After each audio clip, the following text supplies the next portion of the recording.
Well, good morning, dear students. In last class, we have understood a poem, Heaven If You Are Not Here on Earth, by Kuvempu.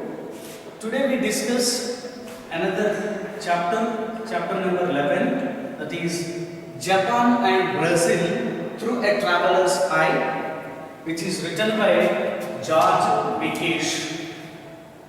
George Mikesh records his traveling experiences about some interesting places, circumstances, and the manner.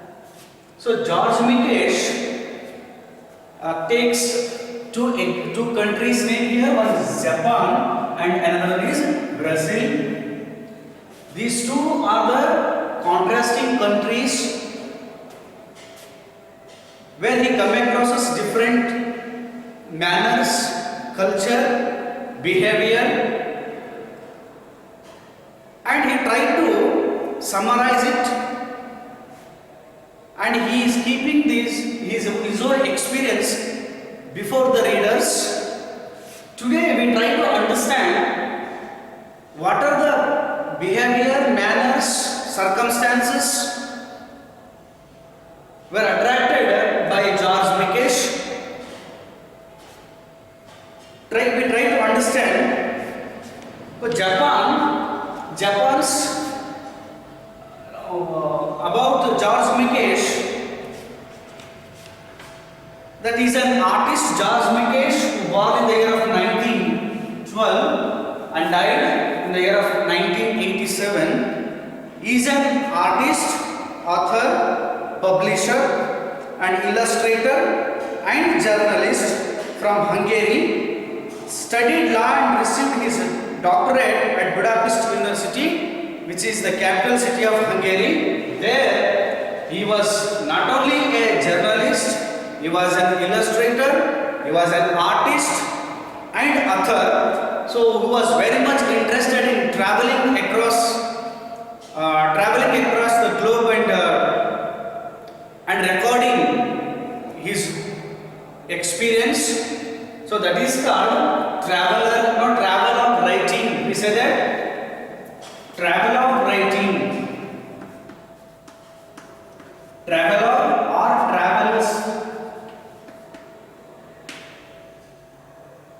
travelers experience. So travel writing is also a part of literature which depicts or which records a traveler's experience about some interesting places or circumstances, manners, behaviors, culture of particular place. Sometimes this travel writing expresses and it illustrates some historical backgrounds or sometimes geographical records. So here George Mikesh is sharing his own experience which he had in the country of Japan and Brazil. So whereas this travel writing, it is not recent writing, it is so long. So travel writing has begun in the century of second. It is as old as it has begun in the second century itself, whereas kings and queens were supporting and encouraging these travelers or the discoverers. If you take an example of Vasco da Gama, Christopher Columbus, from then, or Bartholomew Dias, from then, these were all people who discovered the lands, islands, and they were supported, they were encouraged, and they were felicitated by the kings. This travel writing is it has begun in the century of second. So now almost what happened? So travel writing has got its own political power also. Then the second century, when these travelers recorded Greece, their experience in the form of writing diary. So whenever their voyage, when they started traveling, their voyage, whenever they found new places, islands, they used to record them, and they used to return to their country, their places, and they were felicitated, supported, patronized by the kings. So this is very long, it has its own history.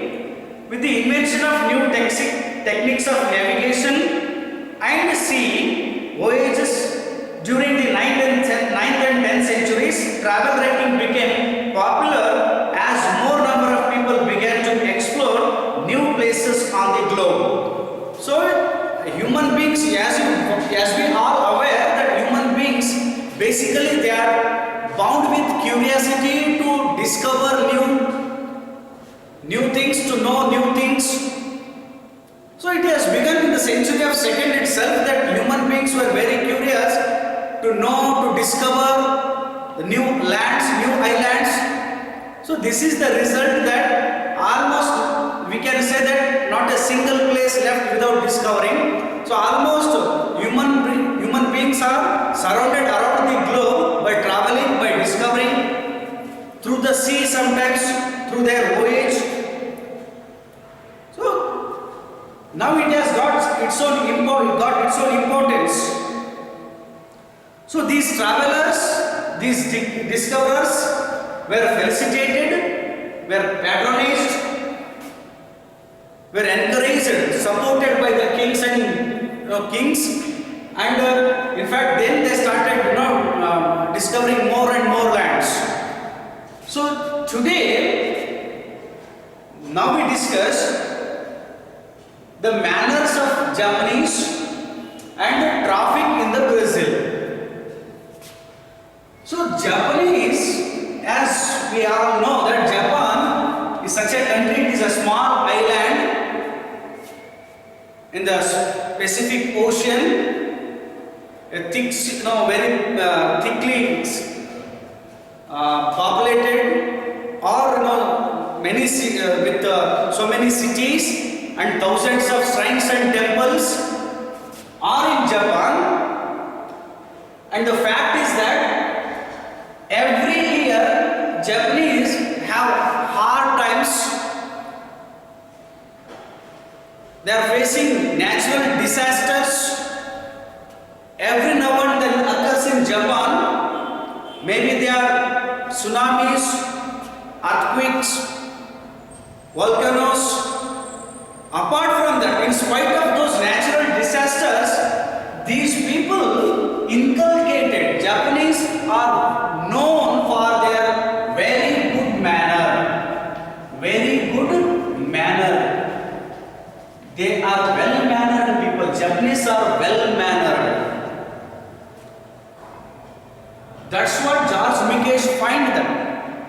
That especially the manners of Japanese is very remarkable. They are the most exquisitely well-mannered people in the world, he says. He had that experience. So let me explain you that George Mikesh tries to bring us, keep people before the readers that how Japanese were well-mannered, and later to contrast experience he keeps before the readers. One is the manners of the Japanese and another one the worst traffic in Brazil. One of the most hazardous, dangerous traffic he comes across in Brazil, and in Japan he finds the people are so polite, they are so well-mannered, who do not interfere with anybody's privacy. So especially Japanese manner is bowing. Bow. My dear students, we all know that every country has its own culture, manners. We have been inculcated from the beginning that greeting someone as it differs from nation to nation, country to country. So as in other Western countries, if someone meets someone, greets someone by shaking the hand or kissing on the cheek or sometimes hugging. But in Japan we find the people bowing. Bowing is so natural there. If we are the first visitors to Japan, that we feel strange, but those people do it so naturally because it is there in their, it is from the very, they have inculcated that bowing. That before greeting someone, they bow. So by bowing, they introduce that is their culture. George Mikesh, recorded that. He tries to keep before readers. So let me read this, a piece of writing that is Japan and Brazil through a traveler's eye. As I said that this is one of the traveler's experience, travel writing, so that it is travelogue. That George Mikesh recorded his own experience after visiting these two countries, one is Japan and Brazil. So today we try to understand what are the manners inculcated by Japanese, how Japanese are well mannered, what are the behavior which were attracted by the George Mikesh. So as I said that Japan's capital city is Tokyo, their language is Japanese. So a quarter of an hour in Japan will convince you that you are among exquisitely well-mannered people.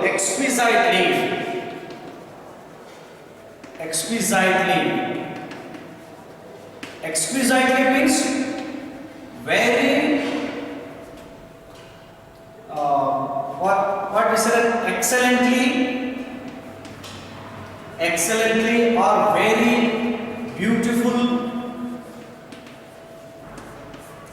very well mannered. So these people are exquisitely so sensitive, you can say. Japanese, after being reached there, if you spend just quarter of an hour or quarter of an hour, if you spend just 45 minutes there, you will come to know, you will realize that you are among one of the most exquisitely well-mannered people. They are so sensitive, they are well-mannered, they are excellently, we are living in such, among those people who are exquisitely well-mannered people. It doesn't take much time to understand how the Japanese are, how these Japanese are. They are exquisitely well-mannered people.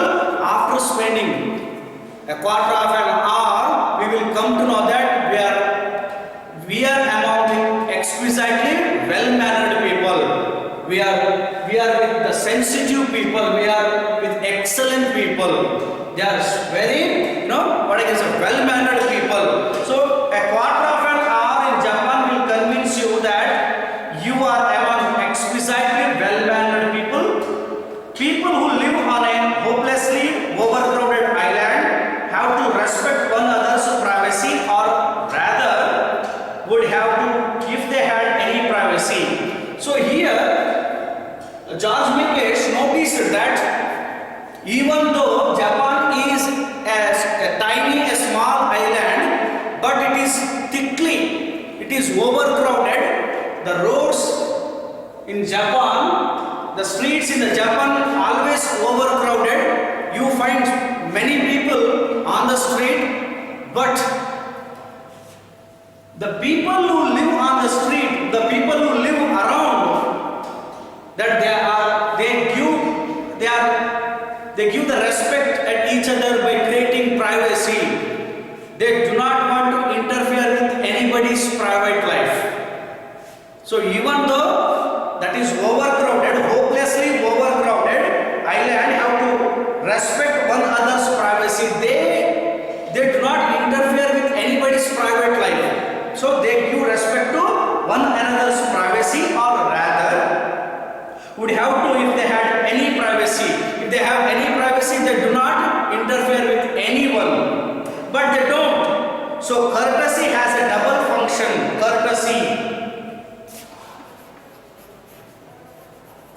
Courtesy has a double purpose. That courtesy means politeness. Japanese always have, they are so polite, they are so kind. Courtesy. So courtesy has a double function. It is courtesy and it is substitute privacy. So their courtesy substitutes. Substitutes means changes to privacy. These Japanese give respect to others' privacy. It means that it is not none of their business to interfere with anybody's personal matter. Even though you will be, one will be around with these people on the street everywhere in Japan, but those people do not interfere with anybody's privacy. So because they are polite, they are kind, they are exquisitely well mannered, so that they are always bound with courtesy. So the courtesy has a double function there, that courtesy as well as that courtesy substitutes the privacy. So they do not want to interfere with anyone.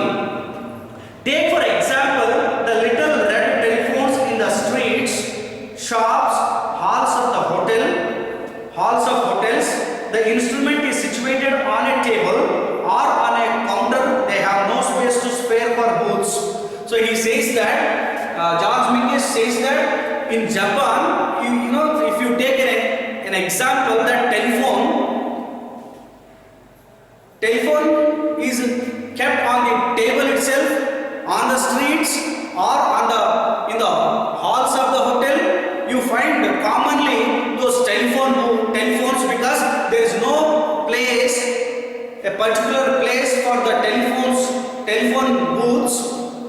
So you find telephones everywhere on the streets, on the table itself, or in the hall of the hotel. You find them quite commonly. The instrument is situated on a table or on a counter. They have no space to spare for booths. They have no space to keep those telephones. Particularly, there is no special place for telephones to keep there, but you find telephones everywhere commonly, on the counter itself, or on the table, or in the hall of the hotel. You find telephones. So where one could have conversation with someone. Then you conduct your most confidential business transactions, your intimate love quarrels in public, yet in the perfect privacy. Next he says that, the intention, why he is saying that even you find telephones, landlines everywhere on the table itself, in the hall of the hotels, but even you begin, you do your communication, your conversation, your perfect privacy conversation, even though people sit beside you, but they don't listen what you talk. So you conduct your most confidential business transactions.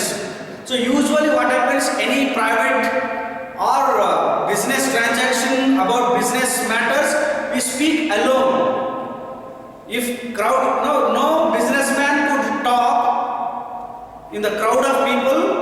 He wants a private place to speak. But here in Japan, he need not to worry about that. He can conduct his most confidential business matters among the people themselves. He can sit beside someone and talk, because they don't mind what the person is speaking. So you can conduct most confidential business transaction, you intimate love quarrels in public, so that you can quarrel with, he says that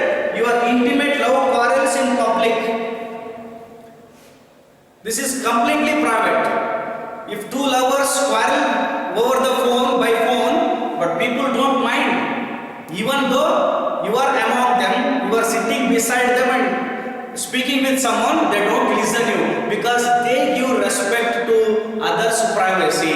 They do not know. That is the reason that George Mikesh called them that exquisitely well-mannered people Japanese are. And any passerby could listen in, but nobody does. No, it is anyone, even the passerby could listen what the person is talking, with whom he is speaking. He can do that. He can listen him, but he doesn't. They do not want to listen anybody's conversation because they give respect to others' privacy. So George Mikesh tells that in the first paragraph. It tells that a man's telephone receiver is his castle. The man who is speaking over the phone, the person who is doing his conversation, his communication through the phone, he will feel that is his own castle. Castle means his own court or his own fort or his own private place. So George Mikesh tells that if the person is talking over the phone, is conducting his most personal business matters, his intimate love quarrels, is talking over the phone, but any passerby could listen, but they don't listen because they give respect to others' privacy. But nobody does. A man's telephone receiver is his castle. So it is his own private. He will feel that is his own place. He can do anything. He can conduct his most confidential business transactions. He can quarrel with his lover. His most intimate love quarrels. Is any private issues he can talk over the phone, by the phone, but nobody will listen. If they wish, they can listen, but they do not want because that is the reason he said that they are exquisitely well-mannered people. This shows that how Japanese have inculcated the manner. They are exquisitely well-mannered people. So that's what George Mikesh tells here. You will of course immediately notice their mania for bowing. Mania means here craze or obsession, or you can say that slightly mad, like that, a kind of madness, a kind of craziness, obsession, mania. So in the first paragraph it tells that you are sitting among the crowd of people in Japan. If you are walking by you are just living with them on the streets or in the hotel halls, you come to know that you are among exquisitely well-mannered people. At the same time, if you started conducting your private or most confidential business transactions, you can talk over the phone, but nobody listen. Even if they walk by you, they sit by you, beside you, but they don't listen because that is the reason he called them. They are exquisitely well-mannered. And again he says that you will of course immediately notice their mania for bowing. Mania for bowing. So now again he tells another manner. Of course they are well-mannered, and next he says that their mania for bowing.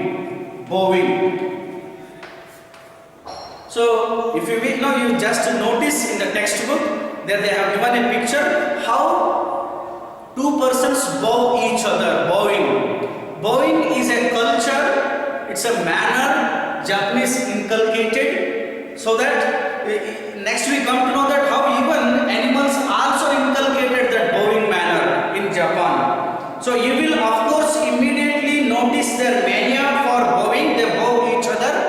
Bowing means slightly bending and giving respect or greeting someone. As in India, if you take an example, in India, we do by doing namaskar, we greet someone, especially with the elder one. Of course, there is a hierarchy. There are classes. We know perfectly well that whom to do namaskar or whom not. So like that in Japan, they have inculcated their mania, they are obsessed with bowing, respecting or greeting someone by bowing. Everybody keeps bowing to everybody else.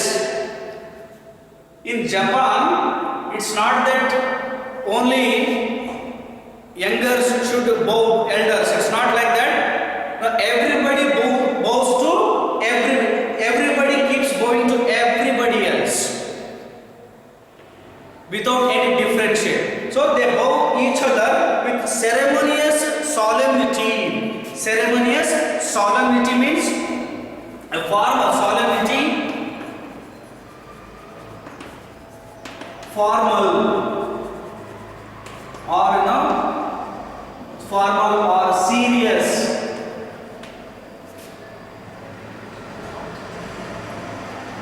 These Japanese, not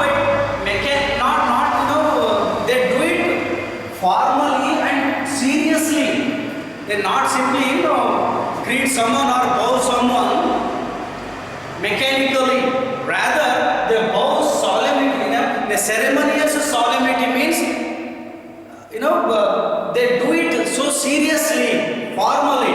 They do not do it informally. Rather, they do it formally and seriously. They bow. They have inculcated that with the ceremonious solemnity of a courtier, yet with a great deal of natural and inimitable grace.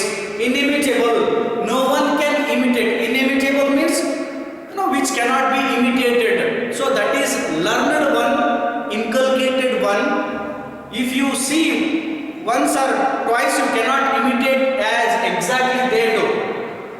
Travelers or the visitors who visit Japan, they cannot easily imitate what they are doing, how they are bowing. So that is so the great deal of natural and inimitable grace.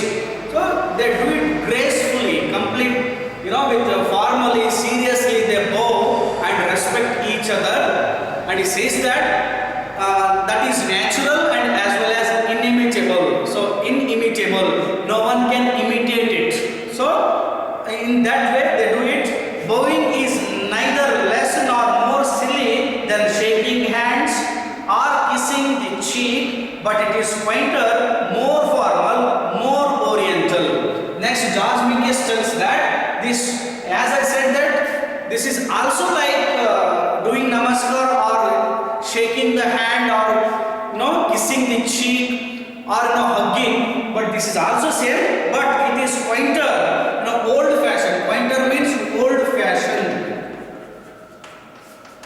Old fashioned one. So bowing is old fashioned, it is quainter, more formal, more oriental. So this is more formal and more oriental. It is also infectious. George Mingus tells that it is infectious. So all the people in Japan, these Japanese, by seeing someone, it is infectious. Infectious means it is spreading there. Not only few people bow, others do not like that. It is spreading. That it is liably transmitted one person to another person. It is spreading, but it is quieter, more formal, more oriental. It is also infectious. So everybody do it naturally. It is not imitable. It is inimitable, and it is natural and more formal, and it is infectious also. Everybody bows to everyone else there, and it is quite natural. After a few hours, you start bowing yourself. See, when after being there, after landing in Japan, within few hours we do start. Travelers also starts bowing. You means here, George Mingus is involving the readers and is telling that if you after being there, you have to start imitating. You have to start bowing. After a few hours, you start bowing yourselves, but you bow too deeply or not deeply enough. So that is, it takes time to learn.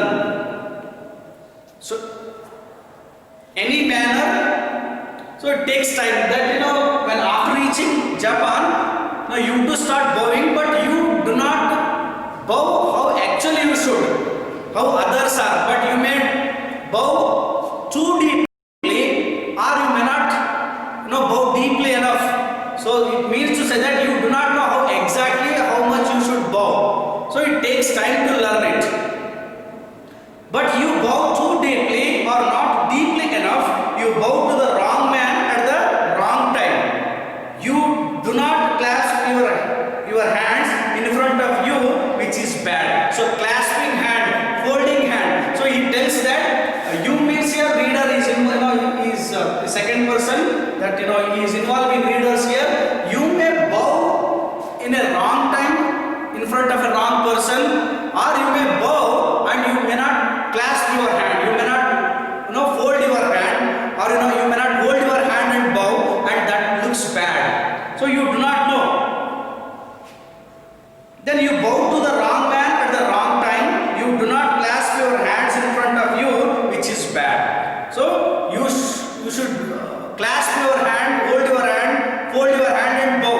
If you do not do that, and again it looks so bad, or you do which is worse. So what is telling that inculcating bowing is not so easy there. But Japanese who do it so naturally, formally, seriously they do it. But a new traveler, a new visitor feels it somehow uneasy. He may not follow, he may not bow it as exactly as Japanese bow. So he takes time to learn it or inculcate the bowing. You will discover that the Japanese have a complicated hierarchy in bowing, so that there is a hierarchy, there is class. After being there, so we came to know that Japanese were are exquisitely well mannered. They are very praised with bowing, and they bow it not mechanically, rather they bow it formally, seriously, naturally, with inimitable grace.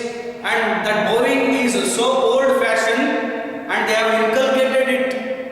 But the person who visited to Japan, and he feels that it takes time to inculcate that bowing. But again he says that you will discover that the Japanese have a complicated hierarchy. Complicated, it's not so easy to understand. Complicated hierarchy.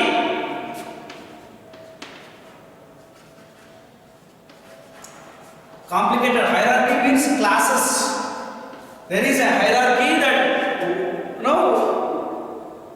who has to bow to whom, at what time he has to bow, how deep he should bow, how long he should bow. So everything, there is a complicated hierarchy one has to understand in Japan. You will discover that Japanese have a complicated hierarchy in bowing.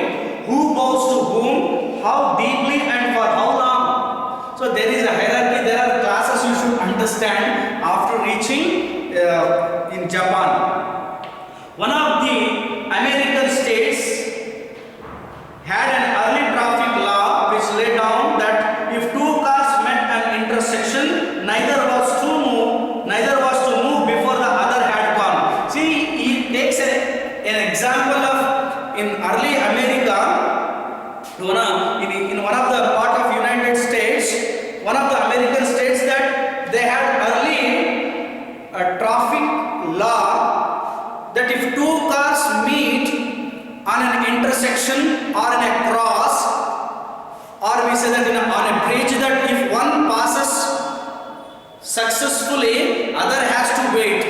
So that if one has to, that he says that neither was to move before the other had gone. He has to wait that the other car has, successfully crossed, whether it has gone, then he should. So that two cars should, one has to wait until other had gone. So that was the earlier law in one of the states of America. But same thing here.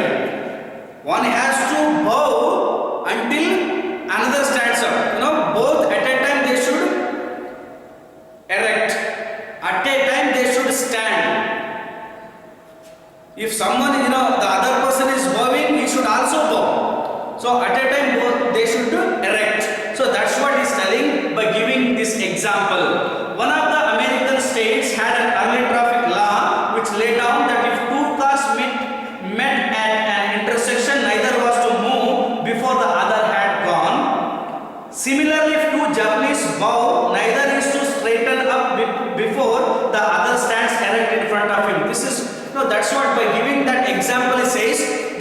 a person is bowing before someone, he should not erect, he should not straighten up until and unless other person. So at a time both should straighten up, at a time both should erect.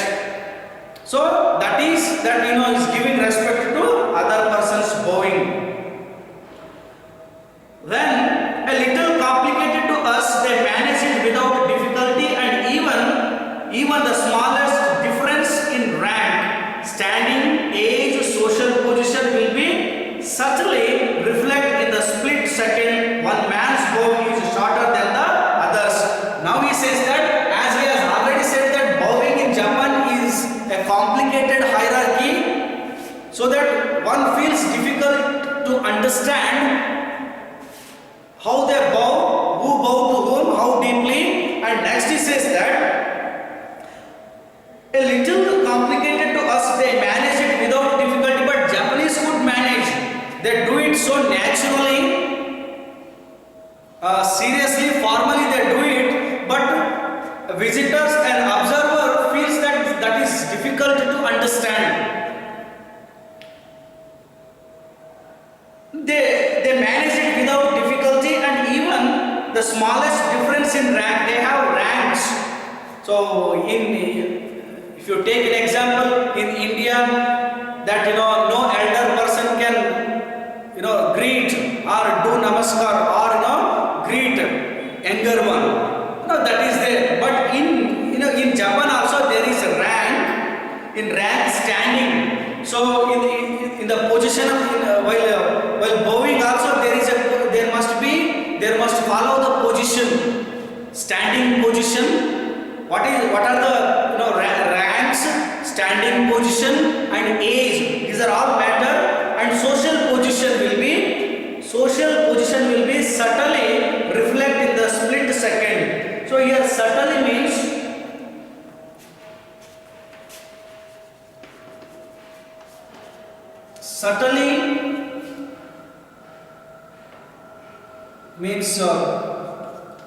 sensitive,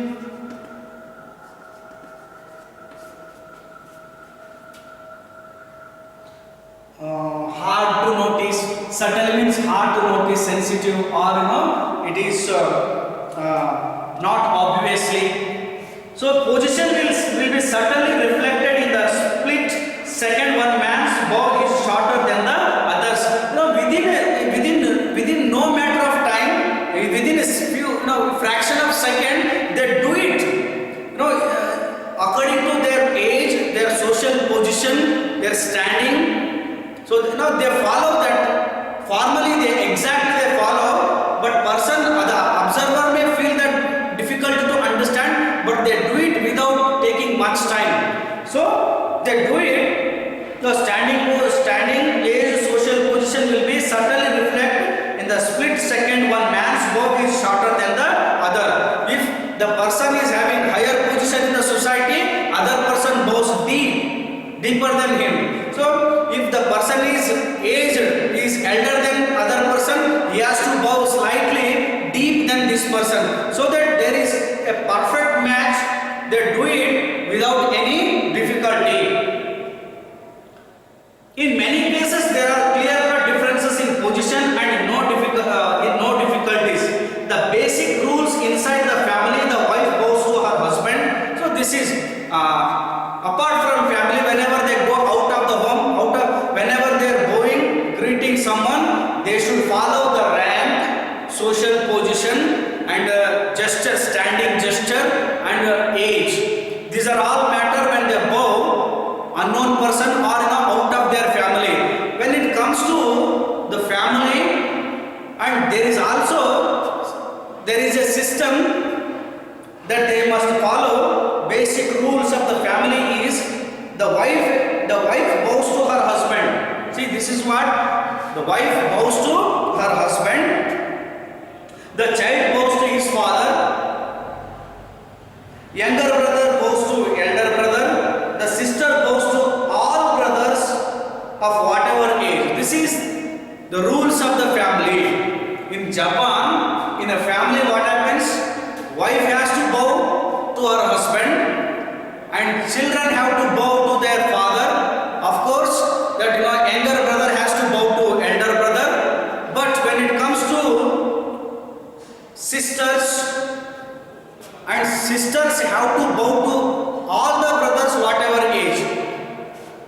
that whether the brother is younger or elder, she has to bow. So that is there. This is the rule of family in Japan while bowing. I saw babies carried in Japan, Japanese style on their mother's back in clever little saddles, and whenever mother bowed, baby bowed too. See, this is really that how children when they were small, when they were infants, when they were small babies, then only they started observing, inculcating, learning this bowing manner. So that George Mingus tells that he really surprised him to see that when a mother was carrying a baby on her back in a little saddles. Saddles means saddles means a leather bag on her back where baby will be sitting. That if you see the picture, you will come to know that if mother bows to someone, baby also bows. Look, that baby has already started bowing. So it started observing and inculcating that if mother bows, baby also bows. Mother bowed, baby bowed to somewhat condescendingly, in a more dignified level, condescending. Condescend means superior or dignified level. Even the small just born baby or a small infant which is there on the saddles, a little saddle of its mother, if mother bows, baby also bows, but it doesn't know rules, but still it bows in a condescendingly. Condescendingly means in a dignified level. So even the baby is not aware of all the rules, but it also bowing. It is the learning, beginning of its learning. It started learning. The child bows to a little saddles, and whenever mother bowed, baby bowed to somewhat condescendingly from its majestic height, whatever the height it has, in a majestic height, in its beautiful and it's impressively it bows on the back of the mother while sitting in the little saddle. It tries to bow, and one could notice that, and even the baby doesn't know all the rules and regulations, but in condescendingly with its own majestic height, it looks so beautifully and impressively, and it bows. Japanese stores employ bowing girls who stand at the top of the escalators and whose only duty is to bow deeply and differentially. Differentially means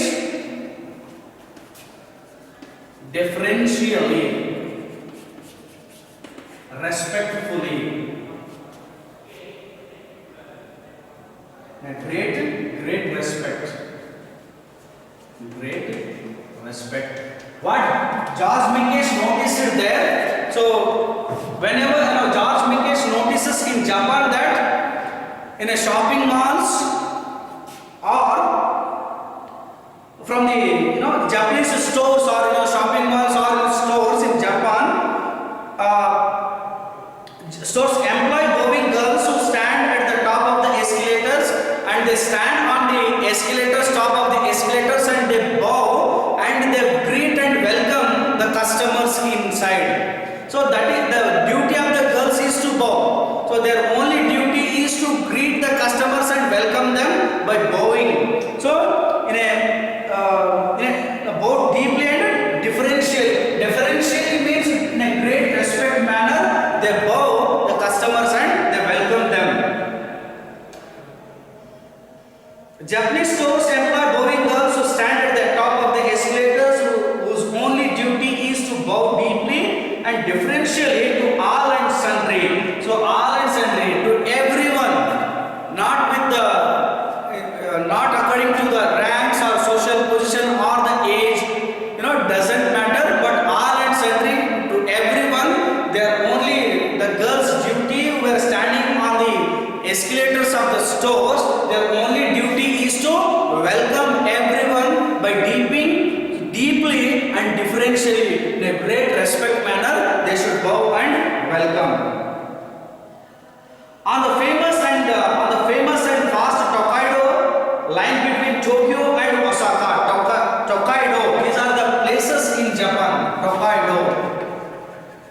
Tokaido, line between Tokyo and Osaka. Tokyo is the capital city of Japan. Tokyo and Osaka. He gives this example that on the famous and fast Tokaido line between Tokyo and Osaka, two conductors enter the carriage in slightly theatrical scene. Again here, George Mikesh noticed that a theatrical scene, a scene which could attract everyone. So when two conductors enters into the carriage to collect the tickets or to check the tickets, so that looks so theatrical scene, that is. Two conductors enter the carriage in a slightly theatrical scene. So both of them enter in the carriage, the compartments of the carriage, and then what happens to see? They march to the middle of the coach, bow ceremoniously in both directions, and then start checking the tickets. You see, their duty is to check the tickets from the travelers. What do they do? Before going to check the tickets, they bow in a ceremonious way at each other. They bow at each other ceremoniously in both directions and then start checking the tickets. In one of the parts of Nara, I met a deer. So in this, a line between, in the one of the place of Tokaido, line between Tokyo and Osaka, when two conductors enter inside the carriage, before going to check the tickets from the travelers, what do? They start, bowing at each other in both directions.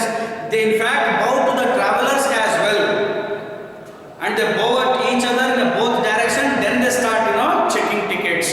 So how these people, before going to do their duty, also they do that, they bowing or greeting, respecting one another. So next it tells in one of the parts of Nara. Nara is another place in Japan. So Nara, George Mikesh met a deer.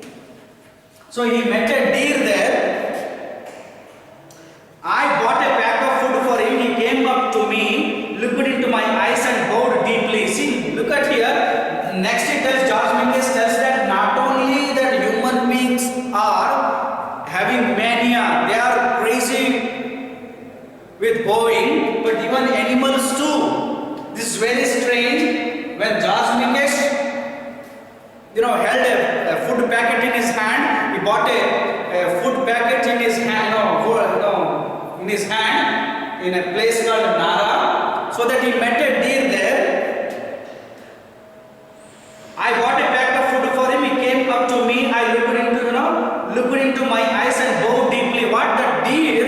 It stood before George Mikesh, who was holding a food packet in his hand. That it looked into the eyes of the author here and it bowed deeply, and it greeted him. It was no chance gesture. It was a proper and courteous bow, a polite bow. The deer also politely, what happened? Politely, this deer also bowed George Mikesh, and it was no chance. It was not bowing by chance, and that was having proper respect. In a courteous manner, in a polite manner, the deer bowed to George Mikesh, and then it snatched the food packet from his hand. It was no choice gesture, it was a proper and courteous bow. Perhaps deer are more imitative than I knew. And he said that deers are more imitative than human beings. He mean to say that. So here, deer are more imitative than I knew. Perhaps if they see people bowing all the time, they get into their habit too.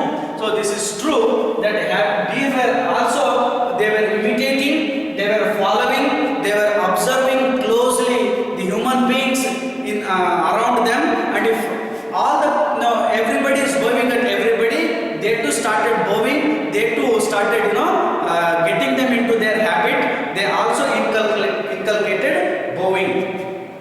Perhaps it is something genetic and it is in the blood of Japanese deer. So what he says that it is it is there, it is heredity, genetically it is there, genetic. He says that it is genetically it is there in the blood of Japanese. Not only human beings, even animals, especially takes the name of deer, and they are also habituated in bowing, and it is there in the blood of Japanese. In Japanese deer also you find this bowing mania, or they are also habituated with bowing. I do not know, but I do know that the deer bowed to me, then jumped at me and snatched the little food bag from my hand. That's what he said, that before going to take that food packet from the hand of George Mikesh, the deer bowed deeply in a courteous manner, politely, and then it snatched the food packet from the hand of George Mikesh, and then it ran away. In this too, the deer was a true Japanese. He says that in this way also, deer was really a true Japanese. You can often see people bowing to each other with ceremonious serenity at bus stops. He says that in a ceremonious serenity means cool and calm, wherein in a bus stops, a peaceful, undisturbed. This scene you find in bus stops also like this. You can often see people bowing to each other with ceremonious serenity at bus stops. As soon as the bus arrives, the bowing gentlemen are transformed into savages. Savages means here they become rough and ferocious. Savages.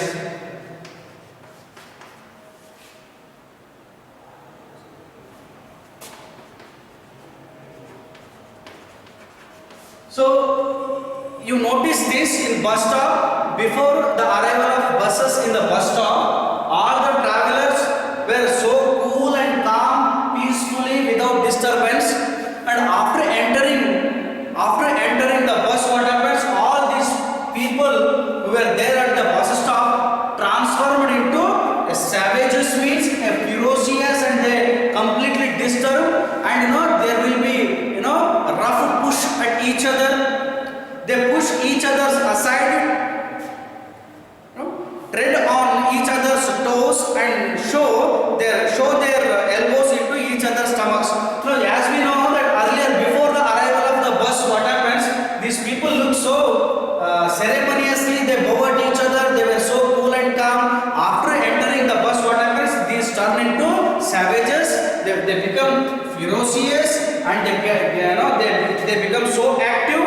Then they start tread on each other's toes, and then they show, SHOE. Show means here, show means push, rough, pushing roughly, or rough push.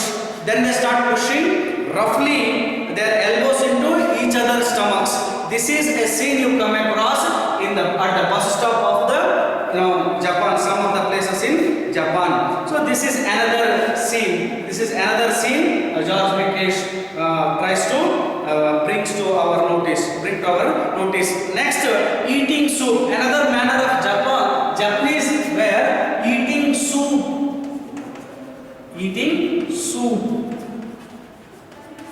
So this is also a manner, he says. Eating soup is more dangerous than almost anything else. As you know, George Mikesh was unknown. He was not aware that while eating soup, what one has to do. That he came to know that later. He says that eating soup is more dangerous than almost anything else in Japan. When eating soup, you must make fearful noise. That is a manner Japanese know that they follow, that they inculcated, they learned that Japanese, while eating soup, they must do fearful noise. It is a sign of appreciation.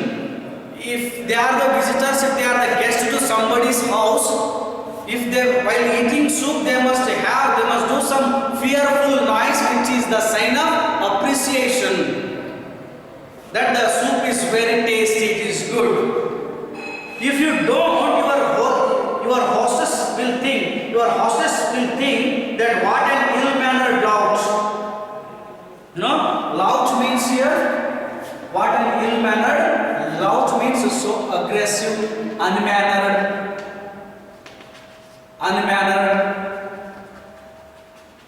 rough, rude, like that. They think, the hosts will think that you do not know the manner, or if you do not make any noise while eating soup, they consider you as an ill-mannered or and rude. What an ill-mannered loot, what an ill-mannered loot. But if you do, she will think no reasonably well brought up European makes such disgusting noises when eating soup. He must be an ill-mannered lout. Again, what he says, then even if you make fearful noise also, the hosts will think that unnecessarily making noise is again an ill-manner. Is not reasonably well brought up European makes such disgusting noises. So the person who is making noise, then also they consider them that he is no reasonably well-mannered European. Only such people can make such disgusting noise. What does it mean? While eating soup, if one makes noise also, that is a sign of appreciation. If they do not, they consider him as an ill-mannered lout. If they do, but still they call them ill-mannered. The reason is that making noise while eating soup must be reasonable, accurately, exactly they must make the noise while eating soup, neither less nor more. If they do it, again they will be considered as ill-mannered lout. So that while eating soup is also one of the dangerous thing in Japan. He says that. So the intention of George Minkies to tell all these things, that one must learn, one must observe keenly the behavior of or the manners of Japanese. So it takes time to understand all the manners of Japanese.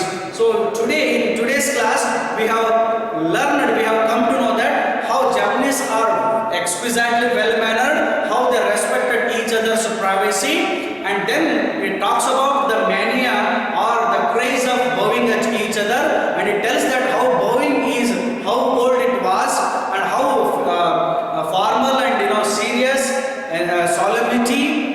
Then he tells that there is a hierarchy in bowing, difficult, complicated hierarchy in bowing, and one will not understand so easily until and unless he spends some time in Japan. And not only human beings are bound with, inculcated with bowing, and even bees also. By giving examples, instances, he tries to bring to our notice that Japanese are exquisitely well-mannered people in the world. In the next class, we discuss the traffic in Brazil. So I hope that you have understood today's manners of Japan. In tomorrow class, in next class, we discuss about the traffic of Brazil. Thank you.